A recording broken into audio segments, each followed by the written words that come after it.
This is 7 News at 4:30. Right now at 4:30, a raid at a Miami Gardens home leading to 3 arrests. Today's state attorney, Catherine Fernandez-Rundle, says one victim rescued in this Miami Gardens neighborhood was trapped by Tovar for nearly 2 years. The victim was scared, vulnerable. She was illegally in this country. She was afraid to escape Tovar, and so she had to work to pay for her cost of living and food. Now, all 3 involved in this prostitution scandal are being held for hundreds of thousands of dollars. I'm Catherine Fernandez-Rundle, and I have the privilege of serving as the state attorney for all of Dade County. We became involved in the area of human trafficking sometime in the late 2012, 2013. The national database known as Polaris had found that Florida was the second or the third in all of the United States for the number of victims of human trafficking, and unfortunately, Miami was number 1. So I called my great team together. I called them the best team in America, and we built now what I believe is a one-of-its-kind only human trafficking center in the United States, and we've become a model for the country. The work that his house does for these children is remarkable. I'm constantly amazed and grateful that we have a His House in our community. What would we do for those children that His House now embraces, takes in and nurtures and loves and sets them on a strong pathway?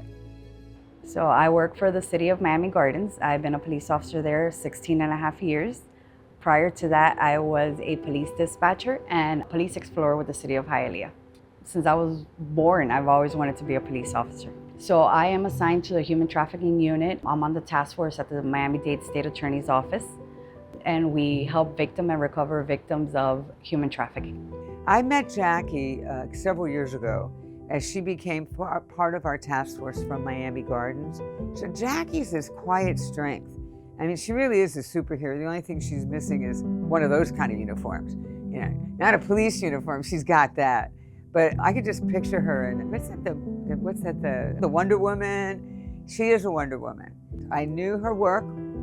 I knew how good she was. I knew that she was somehow able to develop a wonderful rapport.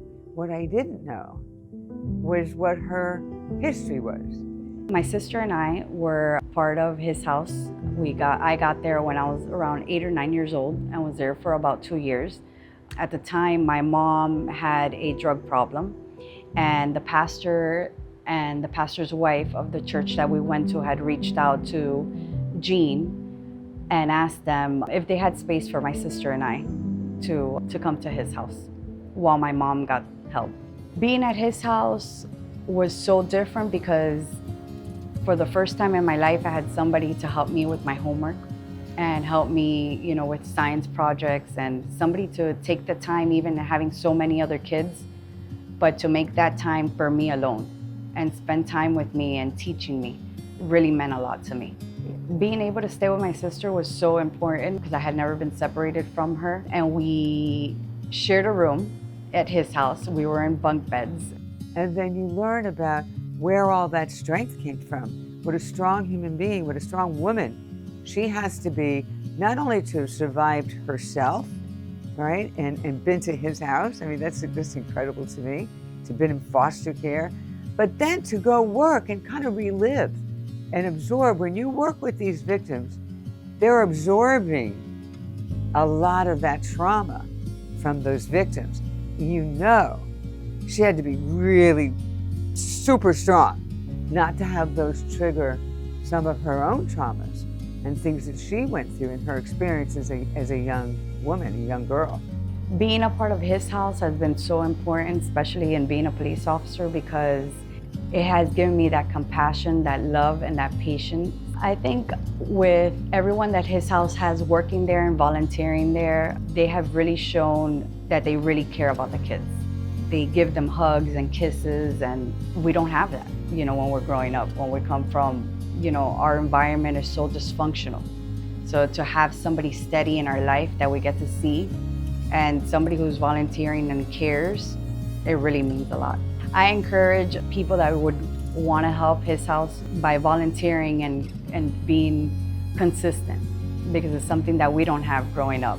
And if you don't have the time, even if it's donating money so that they can have the experiences and have a birthday party and they can have a vacation, would mean a lot to these kids.